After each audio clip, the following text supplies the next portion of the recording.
ವಿಧಾನ ಪರಿಷತ್ ಚುನಾವಣೆಯಲ್ಲಿ ಅಡ್ಡ ಮತದಾನದ ಹಿನ್ನೆಲೆಯಲ್ಲಿ ಅಶೋಕ್ ಮತ್ತು ವಿಜಯೇಂದ್ರ ಅವರನ್ನ ಭೈರತಿ ಬಸವರಾಜ್ ಭೇಟಿಯಾಗಿದ್ದಾರೆ. ನಿನ್ನೆ ನಡೆದಂತಹ ಪರಿಷತ್ ಚುನಾವಣೆಯಲ್ಲಿ ಅಡ್ಡ ಮತದಾನ ಆಗಿದೆ ಅನ್ನುವಂಥ ವಿಚಾರ ಕಮಲ ಮತ್ತು ದಳದಲ್ಲಿ ಕಂಪನವನ್ನೇ ಎಬ್ಬಿಸಿದೆ. ಈಗ ಸದ್ಯಕ್ಕೆ ಅಶೋಕ್ ಮತ್ತು ವಿಜಯೇಂದ್ರ ಅವರನ್ನ ಭೇಟಿಯಾಗಿರುವಂತಹ ಭೈರತಿ ಬಸವರಾಜ್ ಹಲವಾರು ಚರ್ಚೆಗೆ ಇದು ಎಡೆ ಮಾಡಿಕೊಟ್ಟಿತ್ತು. ಯಾಕಂದ್ರೆ ಭೈರತಿ ಬಸವರಾಜ್ ಇದ್ದಕ್ಕಿದ್ದಂಗೆ ಯಾಕಪ್ಪ ಬಂದ್ರು, ನಿನ್ನೆ ನೋಡಿದ್ರೆ ಅಡ್ಡ ಮತದಾನ ಅಂತ ಹೇಳಿ ಈಗ JDS ಮತ್ತು BJPಯಲ್ಲಿ ಕಂಪನ ಎದ್ದಿದೆ. ಸೊ ಇದೇ ವಿಚಾರವಾಗಿ ಮಾತಾಡೋದಕ್ಕೆ ಅವರು ಬಂದಿದ್ದಾರೆ ಅನ್ನುವಂಥದ್ರ ಬಗ್ಗೆ ಹಲವಾರು ಚರ್ಚೆಗಳು ಆರಂಭವಾಗಿದ್ವು. ಸೊ ಅವ್ರು ಮಾಡಿಲ್ಲ ಅಡ್ಡ ಮತದಾನ ಅನ್ನುವಂಥದ್ದಾದ್ರೆ ಅವ್ರು ಏನು ಕರೆದಿದ್ಯಾರು? ಅವ್ರನ್ನೇನು ವಿಜಯೇಂದ್ರ ಅವರಾಗಲಿ ಅಥವಾ ಅಶೋಕ್ ಆಗಲಿ ಯಾರು ಕರೆದಿರಲಿಲ್ಲ ಬನ್ನಿ ಮಾತಾಡಿ ಅಂತ. ಬಟ್ ಅವರಾಗೆ ಬಂದಿದ್ರು.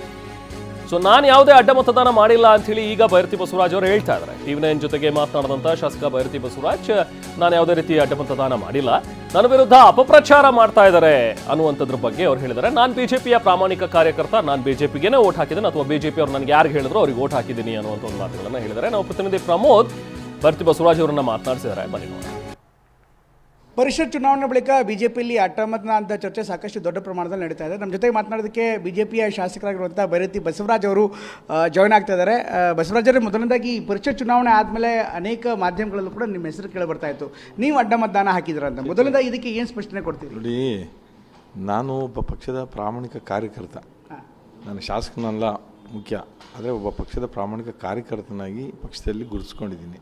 ಇವತ್ತು ಪಕ್ಷ ಕೂಡ ನನಗೆ ಹೆಚ್ಚು ಜವಾಬ್ದಾರಿಯನ್ನು ಕೊಟ್ಟಿದ್ದಾರೆ ಮತ್ತು ಗೌರವವನ್ನು ಕೊಟ್ಟಿದ್ದಾರೆ. ಆ ನಿಟ್ಟಿನಲ್ಲಿ ಇವತ್ತು ನಾನು ಅಡ್ಡ ಮತದಾನ ಮಾಡೋಂಥ ಪ್ರಶ್ನೆನೇ ಉದ್ಭವಿಸಲ್ಲ ಮತ್ತು ಯಾವುದೇ ಅಂಶಗಳಿಗೆ ಒಳಗಾಗುವಂಥ ವ್ಯಕ್ತಿ ನಾನಲ್ಲ. ಹಾಗಾಗಿ ಯಾವ ರೀತಿ ತೊಳಕಾಗ್ತಾ ಇದೆಯೋ, ಯಾರ ಇದರ ಹಿಂದೆ ಷಡ್ಯಂತ್ರ ಮಾಡ್ತಾಯಿದ್ದಾರೋ ಅದಕ್ಕೆ ಅಧ್ಯಕ್ಷರು ಕೂಡ ಇದಕ್ಕೆ ಸ್ಪಷ್ಟನೆಯನ್ನು ಕೊಟ್ಟಿದ್ದಾರೆ. ನಾನು ಇಷ್ಟೇ ಹೇಳಲಿಕ್ಕೆ ಬಯಸ್ತೇನೆ, ಇದರ ವಿರುದ್ಧ ಯಾರೋ ಇಲ್ಲಿ ನಾವೆಲ್ಲೋ ಮುಂದೆ ಏನೋ ಆಗ್ತೀವಿ ಅಂತೇಳಿ ನಮ್ಮ ವಿರುದ್ಧ ಷಡ್ಯಂತ್ರ ಆಗ್ತಾಯಿದೆ ಅನ್ನೋದು ನನ್ನ ಅನಿಸಿಕೆ.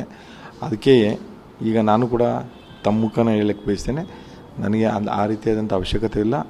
ನಾನು ಪಕ್ಷ ಏನು ನನಗೆ ಆದೇಶ ಕೊಟ್ಟಿತ್ತು, ನಾನು ಯಾರ ಅಭ್ಯರ್ಥಿಗೆ ಮತ ಚಲಾಯಿಸಬೇಕು ಅಂತ ಕೊಟ್ಟಿದ್ದು ಆ ಮತವನ್ನು ಪ್ರಾಮಾಣಿಕವಾಗಿ ಅವ್ರಿಗೆ ಹಾಕಿದ್ದೆ ನನ್ನ ಮಾತನ್ನು ಹೇಳಲಿಕ್ಕೆ ಬಯಸ್ತೇನೆ.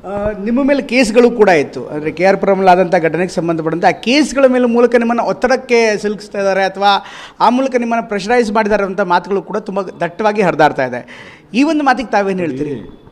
ನನ್ನ ಮೇಲೆ ಎಷ್ಟೇ ಕೇಸ್ ಇರಲಿ, ಏನೇ ಇರಲಿ, ಅದಕ್ಕೆ ನ್ಯಾಯಾಲಯ ಇದೆ. ನ್ಯಾಯಾಲಯದಲ್ಲಿ ನಾನು ಅದನ್ನು ಹೋರಾಟವನ್ನು ಮಾಡ್ತಾಯಿದ್ದೀನಿ. ನ್ಯಾಯಾಲಯ ಏನು ತೀರ್ಪು ಕೊಡ್ತಾ ತೀರ್ಪಿಗೆ ನಾನು ತಲೆ ಬಾಗ್ತೀನಿ. ಅದು ಬಿಟ್ಟು ಈ ಒತ್ತಡಗಳು ಇನ್ನೊಂದು ಮತ್ತೊಂದು ಇದಕ್ಕೆ ಯಾವುದಕ್ಕೂ ಕೂಡ ಮಣಿಯುವಂಥ ಪ್ರಶ್ನೆ ನನ್ನ ಹೇಳ್ತಿರಲಿಲ್ಲ. ಈ ಒತ್ತಡಗಳು ಇದಕ್ಕೆಲ್ಲ ಮಣಿಯುವಂಥ ಪ್ರಶ್ನೆ ಭೈರತಿ ಬಸವರಾಜ್ ಅವರಲ್ಲ. ಸರ್, ಈಗ ಪಕ್ಷ ಒಂದು ಕಮಿಟಿಯನ್ನು ಮಾಡಿದೆ, ಯಾರು ಅಡ್ಡ ಮತದಾನ ಮಾಡಿದ್ರು ಅವ್ರ ವಿರುದ್ಧ ಹುಡುಕಿ ಆ್ಯಕ್ಷನ್ ತಗೊಳ್ಳೋದಕ್ಕೆ. ನೀವೊಬ್ಬ ಶಾಸಕರಾಗಿ ಏನು ಹೇಳ್ತೀರ? ಅಡ್ಡ ಮತದಾನ ಮಾಡಿದವ್ರಿಗೆ ಏನು ಹೇಳಬೇಕು, ಯಾವ ಕ್ರಮ ಆಗಬೇಕು? ಅಲ್ಲ, ಖಂಡಿತವಾಗಿ ಕ್ರಮ ಆಗಲೇಬೇಕು, ಇಲ್ಲಂದರೆ ಇದಕ್ಕೆ ಕೊನೆ ಆಗಲ್ಲ. ಇವತ್ತೇನಾದರೂ ನಾವು ಬಿಟ್ಟರೆ ಮುಂದೆ ಕೂಡ ಈ ಚಾಳಿ ಮುಂದುವರಿತದೆ. ಸೊ ಅದಕ್ಕೆ ಏನಾದರೂ ಒಂದು ತೀರ್ಮಾನ ಆಗಲೇಬೇಕು. ಯಾರೇ ಆಗಲಿ ಎಷ್ಟೇ ದೊಡ್ಡವರಾಗಲಿ, ಅದಕ್ಕೆ ಒಂದು ರೀತಿ ಇತಿಸಿ ಆಡೋಂಥ ಕೆಲಸ ಆಗಬೇಕು.